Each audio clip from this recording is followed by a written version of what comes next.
नाम है रोहित और आप सब देख रहे हैं लर्न इन्वेस्टमेंट। तो आज की इस वीडियो में भी हम एक ऐसे स्टॉक के बारे में बात करेंगे जो कि इस जो रैली जो भी चल रही है, जो निफ्टी और बैंक निफ्टी जिस तेज़ी से एक हाई बना रहा है हर रोज़ की तरह, तो इसी रैली को हम पकड़ेंगे और यहीं पे हम कोई ना कोई स्टॉक को पिक करेंगे और अपनी स्विंग ट्रेड लेंगे। स्विंग ट्रेड वो स्टॉक्स बन जाते हैं जिसमें कि हम कम पीरियड के अंदर, यानी कि विद इन अ मंथ और 2 मंथ के अंदर ही हम फटाफट एक अच्छा खासा रिटर्न जो है जनरेट करते हैं। ठीक है, यहाँ पे कोई भी मेरी एडवाइस नहीं है बाय और सेल के लिए, ये एक जनरल आपके लिए नॉलेज के लिए वीडियो बनाई जा रही है। इसी सीक्वेंस में मैंने कल भी एक स्टॉक पे एक वीडियो बनाया था जिसका नाम था यूएसके इंफ्रास्ट्रक्चर लिमिटेड, जिसने एक अच्छा खासा कल एक हाई बनाया, यानी कि अच्छा खासा 7 से 8% का रिटर्न भी दिया है। तो जिन लोगों ने ये वीडियो नहीं देखी है, ये वीडियो देख सकते हैं। और जिनको डाउट है कि उदय शिव कुमार इंफ्रास्ट्रक्चर जो कंपनी है, कैसे इसको बाय कर सकते हैं, कैसे इस पर टारगेट जनरेट कर सकते हैं, तो वो लोगों के लिए ये अच्छी वीडियो बनी रहेगी जिन लोगों को सीखना है। आज की इस वीडियो में भी हम बात करेंगे एक और स्टॉक के बारे में जो हमें लगता है कि अच्छा खासा ब्रेकआउट दे चुका है और कुछ टाइम के अंदर एक बड़ा रिटर्न भी यहाँ पे जनरेट बना सकते हैं। फटाफट चलते हैं एक बार स्किनर वेबसाइट पे। तो कॉन्फिडेंस पेट्रोलियम इंडिया के बारे में आज हम बात करेंगे। ठीक है, आप में से काफ़ी लोग जानते होंगे ये जो कंपनी है पूरी तरह से एलपीजी सिलेंडर्स और सप्लाई ऑफ जो पाइपलाइन के थ्रू एलपीजी का होता है, पूरी तरह से उस पर डिपेंडिंग एक कंपनी है। पूरी तरह से पेट्रोलियम, यानी कि पेट्रोलियम मतलब कि पूरा एक तरीके से एलपीजी पे बेस्ड है। बात करते हैं इसके बारे में और थोड़ा सा समझने की कोशिश करेंगे। देखिए, मार्केट कैप अगर आप देखेंगे 2000 करोड़ की कंपनी का मार्केट कैप नज़र आता है। ठीक है, इतना बड़ा कंपनी नहीं है। ठीक है, अब हम इसके सेल्स की भी बात करेंगे तो सेल्स में भी हम देखेंगे इसमें कि क्या इसके फिगर्स निकल के आते हैं, क्या इसके फिगर्स को एक मार्केट कैप जो है जस्टिफाई करता है कि नहीं करता है, क्या इसके शेयर होल्डिंग पैटर्न्स भी नज़र आते हैं। अगर हम करंट प्राइस की बात करेंगे तो 70 रुपये में अभी ट्रेडिंग चल रही है। 28 रुपये का इसका बिग वैल्यू है, तो अपनी बुक वैल्यू से ऑलमोस्ट काफ़ी अच्छे लेवल पे, मतलब कि काफ़ी हाई पे ये ट्रेड कर रहा है। कंपनी एक डिविडेंड भी देती है जिसमें कि अभी तक अगर आप देखेंगे 0.14% का इस क्वार्टर के आसपास या फिर इस ईयर जो भी दिया होगा वो ये निकल के आया होगा परसेंट वाइज। पी वैल्यू बात करेंगे तो 22 का पी है, मेरे हिसाब से थोड़ा सा हाई पी है, बट लेकिन हमें इतना ज़्यादा पी पे इतना ज़्यादा फोकस नहीं करना है। क्यों नहीं करना है? क्योंकि हम इसको कोई लॉन्ग टर्म के लिए इन्वेस्ट नहीं कर रहे हैं।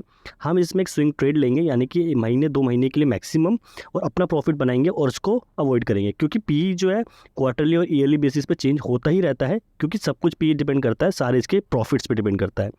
अब एक बार हमारे लिए अगर सब चीज़ प्रॉफिट पे डिपेंड करती है तो क्यों ना एक बार प्रॉफिट के बारे में बात कर ली जाए। देखिए, 2012 में कंपनी ने जो अपना सेल्स बनाया था 639, यानी कि 640 करोड़ के आसपास की सेल्स जनरेट करी थी। ईयर ऑन ईयर बेसिस पे कंपनी ने सेल्स 2018 में कोई बहुत बड़ा जंप नहीं मारा था, सेम ही रिजल्ट था। बट 2019 से लेकर 2022 तक और 2023 में अगर बात करेंगे तो कंपनी ने अच्छा खासा यहाँ पे जंप बनाया है। अगर आप 2019 से ही बात करेंगे तो जहाँ पे 1000 करोड़ की सेल्स निकल के आती थी, वो सेल्स बढ़ के होगी 2200 करोड़ की। तो सेल्स में तो इजाफा हुआ। अब हम बात करते हैं कंपनी के हाथ में कितना पैसा आया। यहीं अगर ऑपरेटिंग प्रॉफिट की बात करेंगे, जो पहला ऑपरेटिंग प्रॉफिट बनता था 50 करोड़ का, और 2018 में अगर हम रेफरेंस ले रहे हैं तो 70,000 करोड़ का जरूर बना, यानी कि 20,000 करोड़ प्लस का नेट प्रॉफिट, यानी सॉरी ऑपरेटिंग प्रॉफिट निकल के आया, जिसमें कि 2223 करोड़ का, सॉरी 2023 में 223 ही करोड़ का ऑपरेटिंग प्रॉफिट बना। देखिए, 223 करोड़ जो है अभी तक का ऑल टाइम हाई का ऑपरेटिंग प्रॉफिट निकल के आता है। मार्जिन की बात भी करेंगे, यहाँ पे 10% का मार्जिन है, ये बहुत अच्छा फिगर दिखने को मिलता है। अदर इनकम बात करेंगे तो अदर इनकम यहाँ पे 5 करोड़ की है, बहुत ज़्यादा बड़ा फिगर यहाँ पे निकल के नहीं आता। तो ये भी एक पॉजिटिव पॉइंट यहाँ पे है कि नेट प्रॉफिट जो भी बनेगा हमारा, वो ज़्यादा इस पर डिपेंड नहीं करेगा। कंपनी ने टैक्स भी दे दिया है, तो जो भी प्रॉफिट कंपनी का निकल के आया वो कंपनी का प्योर खुद का प्रॉफिट है। तो 93 करोड़ का यहाँ पे नेट प्रॉफिट निकल के आया। अब हम बात करेंगे पिछले साल में, तो पिछले साल 90 करोड़ का था, उससे पहले 50 करोड़ के आसपास था, उससे पहले 52, 67। तो अगर आप देखेंगे कहीं पे भी कंपनी का ऐसा नेट प्रॉफिट नहीं बनकर आया है जहाँ पे भी इससे ज़्यादा फिगर निकला हो। तो अभी तक का जो फिगर है 93 करोड़ का है, और पिछले कई साल में कंपनी ने अच्छा खासा नेट प्रॉफिट बनाते बनाते धीरे धीरे करके ही सही एक अच्छी खासी यहाँ पे नेट प्रॉफिट, यानी कि अच्छा खासा अपने आप को प्रूव दिया है। और इसी ईयर, यानी कि इसी 2023 में ही कंपनी ने 3% का अपना जो है डिविडेंड पे आउट भी दिया है। इससे पहले भी कंपनी ने डिविडेंड पे आउट दिया है, बट लेकिन आज अभी भी डिविडेंड पे आउट दिया है। तो कंपनी जब अच्छा प्रॉफिट जनरेट करती है, जब उसको लगता है अच्छा प्रॉफिट है, तो कंपनी कहीं ना कहीं डिविडेंड पे आउट दे रही है। अब कंपनी इसके पीछे डिविडेंड पे आउट मेरे हिसाब से देना नहीं चाहिए, क्योंकि देखिए, अगर कंपनी इस पैसे को लोगों में बांटे ना, अपनी ही कंपनी में लगाए तो एक अच्छा खासा कंपनी मेरे हिसाब से और बड़ा इंफ्रास्ट्रक्चर या और बड़ा डेवलपमेंट और बड़ा इसमें कुछ ना कुछ सोच सकती है, रेदर देन की कंपनी अपने इन्वेस्टर्स को 3 से 4% का डिविडेंड पे आउट देकर उनको लालच देकर रोकने की कोशिश करे। देखिए 3% का डिविडेंड बहुत ज़्यादा नहीं है, बट लेकिन जो बहुत बड़े इन्वेस्टर्स है उनके लिए मायने जरूर रखता है, छोटे लोगों के लिए मायने नहीं रखता है। ठीक है, तो ये एक मेरा सोचना है, बट लेकिन ठीक है, मेरे को डिविडेंड पे आउट से अभी इतना फ़र्क नहीं पड़ता है, क्योंकि मेरे लिए मानना है कि कंपनी जो है ज़्यादा अच्छा रिटर्न दे तो वो ज़्यादा इंपॉर्टेंट है। बात करते हैं रिजर्व्स की और बैलेंस शीट्स की एक बार। तो बैलेंस शीट में अगर हम रिजर्व्स की बात करेंगे तो 785 करोड़ का अच्छा खासा रिजर्व है। तो रिजर्व बहुत अच्छा देखने को मिलता है, जिसमें कंपनी बस कर्जा बिल्कुल नहीं है। 7 करोड़ का कर्जा है, बिल्कुल नेग्लिजिबल है। कंपनी आज चाहे आज की आज कैश पे देके ख़त्म भी कर सकते हैं, मतलब इतना ज़्यादा मेरे हिसाब से अच्छी पॉइंट निकल के आता है। जिस कंपनी के पास कर्जा कम होता है उसके पास अपॉर्चुनिटी बहुत ज़्यादा होती है, उसके पास फ्यूचर ग्रोथ बहुत ज़्यादा होती है। ठीक है, क्योंकि कंपनी के पास आज कर्जा नहीं है, लेकिन अगर कल को उसको कोई बहुत बड़ा प्लांट लेना है तो वो कोई भी बैंक उसको इस पैसे को देख के 785 करोड़ को देख के ही अच्छा खासा पैसा दे सकता है। ऐसा नहीं कंपनी के पास पहले बोरोइंग नहीं थी, कंपनी के पास पहले कर्जा ज़रूर था, 100 करोड़ के आसपास का कर्जा था, बीच में भी 112 करोड़ के आसपास का कर्जा बढ़ा, बट लेकिन कंपनी ने कर्जा कम करने की कैपेबिलिटी रखता है।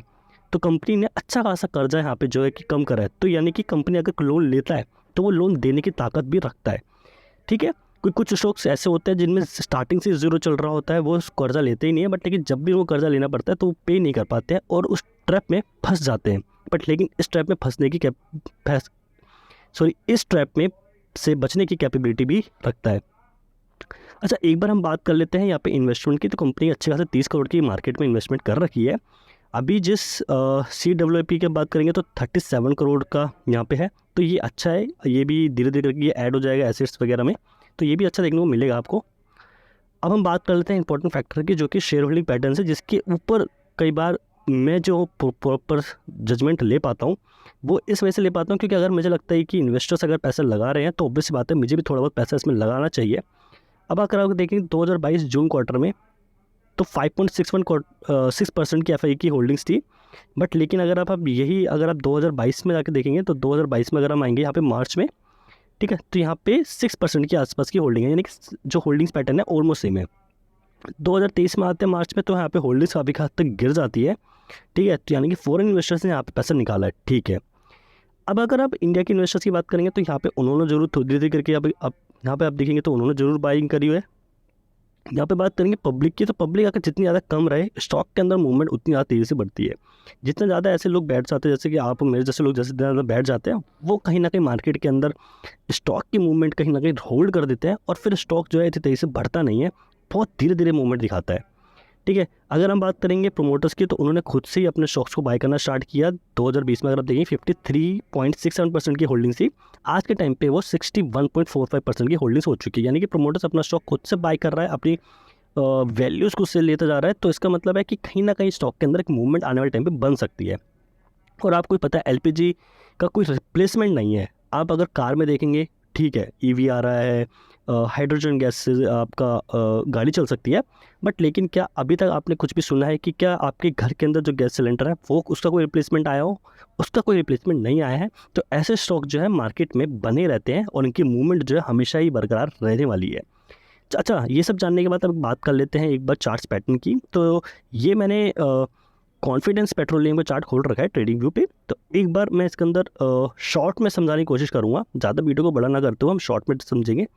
ठीक है, क्योंकि अभी मैं ट्यूसडे के दिन ये वीडियो बना रहा हूँ और आज ही पब्लिश करूँगा। अभी 8:50 हो रहा है। ठीक है, 9:15 पे आपका मार्केट भी ओपन हो जाएगा। तो एक बार हम फटाफट से समझने की कोशिश करते हैं। हॉरिजॉन्टल लाइन मैंने यहाँ पे ले ली है, एक बार इसका लो बना लेते हैं क्योंकि यहाँ पे मुझे एक पैटर्न देखने को मिल जाता है जिसका नाम है कप विथ हैंडल। ठीक है, तो एक बार मैंने इसका लो बनाया और इसका एक बार मैंने नेक बना लिया। ठीक है, तो ये इसका एक नेक बन गई है। तो यहाँ से बनता है इसका कप और एक बनता है यहाँ पे हैंडल और एक छोटा सा एक और हैंडल यहाँ पे टच करता हुआ, जिसका अच्छा खासा ब्रेकआउट मिला। ब्रेकआउट की कन्फर्मेशंस अभी हमें नहीं मिली है, पर लेकिन जो वॉल्यूम्स क्रिएट हो रही है उससे मुझे लगता है कि ये ब्रेकआउट कन्फर्म बनेगा। ठीक है, अगर ये वॉल्यूम कहीं ना कहीं छोटे लेवल की होती, कम होती, तो मैं आपको इसके लिए कोई सजेशन या अब इस पर कोई पर्टिकुलर वीडियो नहीं बनाता। बट लेकिन यहाँ पे जो है कि वॉल्यूम इंक्रीजिंग मोड में बन रही है, तो मुझे लगता है कि आज के दिन भी अच्छी खासी वॉल्यूम यहाँ पे बनेगी। 1 डे की कैंडल है, आज का ट्यूसडे का डे है। ठीक है, अब एक बार हम यहाँ पे ब्रश सेलेक्ट कर लेता हूँ मैं यहाँ से। ठीक है, तो यहाँ से मैं अगर आपके लिए लेके जाऊँ तो यहाँ से आप देखेंगे यहाँ बनाया लो से बनाया एक अच्छा खासा हाई, फिर आपके लिए बनाया एक अच्छा सा हैंडल, फिर एक और बनाया एक इसने हैंडल। ठीक है, आप अगर हैंडल्स को देखेंगे तो हैंडल जब भी इस मोड पे बने, यानी कि पहला बड़ा बने फिर एक छोटा बने, तो और अच्छी यहाँ पे कन्फर्मेशन मिल पाती है। वो इस तरीके से, देखिए मैं बताता हूँ किस तरीके से मिलेगी। एक बार मैं यहाँ पे चलता हूँ, ट्रेंड लाइन को सिलेक्ट कर लेता हूँ। अगर आप यहाँ से जाएंगे तो अब आप देखेंगे एक इसने, देखिए जब भी इसने लो बनाया एक हायर लो ही बनाया, एक यहाँ पे एक लो बना, बट लेकिन ये भी एक बड़े लेवल ऊंचा था, इससे ऊंचा था। फिर एक बार यहाँ पे गया, ये इससे ऊपर एक लो बनाया पर इसका ऊपर लेवल था। एक और इसने लो बनाया पर लेकिन ये नेक्स्ट वाले से भी ऊपर था। तो इससे कंफर्मेशन मिलती है कि मार्केट इसका सपोर्ट ले रहा है। तो अब ये यहाँ से ब्रेकआउट दे चुका है और यहाँ तक अब हम टारगेट क्या निकल के आएंगे। एक बार मैं टारगेट आपको बता देता हूँ इस स्टॉक में टारगेट क्या बन सकते हैं।